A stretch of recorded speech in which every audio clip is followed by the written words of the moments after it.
I am so unbelievably hot right now. It is 95 degrees outside. I had to turn off all the fans in my room just to make this crappy little video.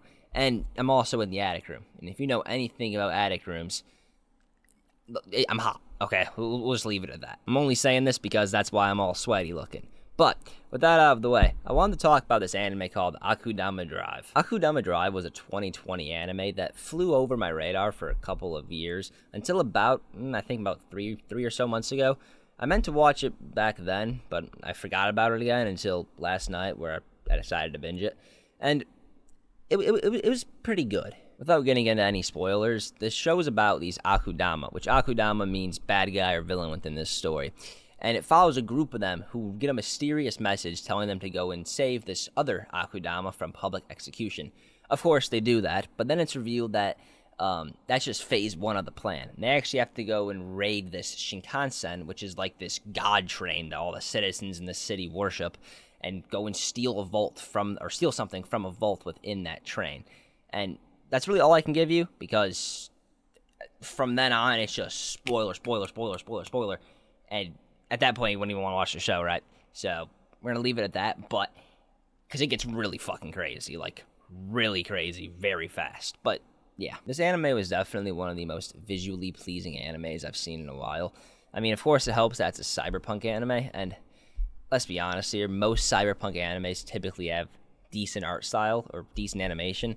And I think that helps. I think the cyberpunk genre helps with that because it just looks cool. You can't make cyberpunk look not cool. It's just impossible. And if you make it look bad, you just suck. I think too that the best part about the animation was how it was used in like the fight scenes, because the fight choreography in this anime is straight up so good.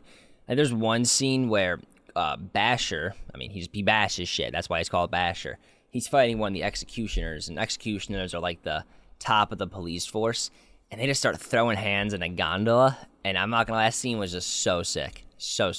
And whenever Courier uses his bike, he just shoots these giant ass lasers out of it, and that's just so cool. Even though I think the animation is really good, there is times where it does suck. Like the CGI in the show is not that great, but for the most part you can overlook that because it's not used that often. And for the most part, while it is a fighting anime, it's really kind of like a drama fighting anime, really, like, right? Like, there's a lot of drama involved in this show, so it doesn't really matter too much when they use CGI. And CGI is only really used when Courier, like, does a weird transformation. That's the only time I personally notice it, I think, right? Yeah, so it's not really a big deal, but it is still kind of ass. And with it being kind of drama-y, the characters are definitely really cool. There is some bad parts with the characters, though. Like, we don't really get any backstory to any of them besides like a slight mini flashback with Courier and even slightly less of a backstory with Swindler. But even still, what we know of them from it is really cool, right? I think the best part about it is that since Akudama are so villainized by society, like they are so unbelievably villainized and dehumanized to the point where later on in the show, minor offenders are straight up getting just beheaded, straight up in the street, head, poop, gone. Like Swindler, for example, she wasn't supposed to be involved in the original plan at all. She wasn't even a criminal. What happened was she was at a restaurant and didn't realize that it was cash only. And she didn't have cash. It's a cyberpunk world. Who the hell's gonna have cash? So she got arrested for 500 yen, which is 500 yen, and she's in jail and labeled a swindler. And from that point, later on, as the story progresses, you watch her become more and more like a swindler. She starts becoming manipulative. She starts manipulating the entire masses to go against the government, which is crazy. And she even starts killing people as she becomes what the media and the government are telling her and telling the world what she is. I think that's really cool. I think the development within the show is pretty good. It also has a pretty good ending. I liked how it ended. I don't like what led up to the ending, though. I think like the episode before it ended was good, like the 11 and 12. But I think it was 10 and 9, if I'm not mistaken. We're kind of like, maybe it was just 10. There was one episode in that time frame I was like, where I moved way too fast. Like we just did too much shit. It was at the end of the Shinkansen.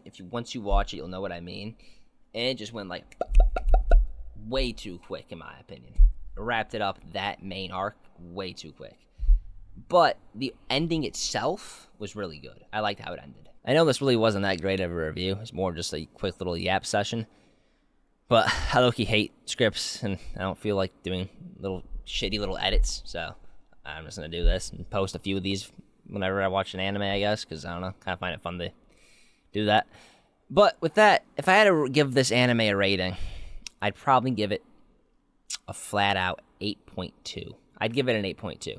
I would recommend that you should watch it. It's pretty good. With that, I don't really got any more else to add, so this marks the end of the video. I'm going to turn my fan on. I'm going to go turn my AC unit back on, because Lord have mercy, I am sweating in this room. Calling it. What is that white shit on my arm? What's his arm? Oh, no, I got attacked. Ugh. Whatever. End this video. I'll see y'all next one.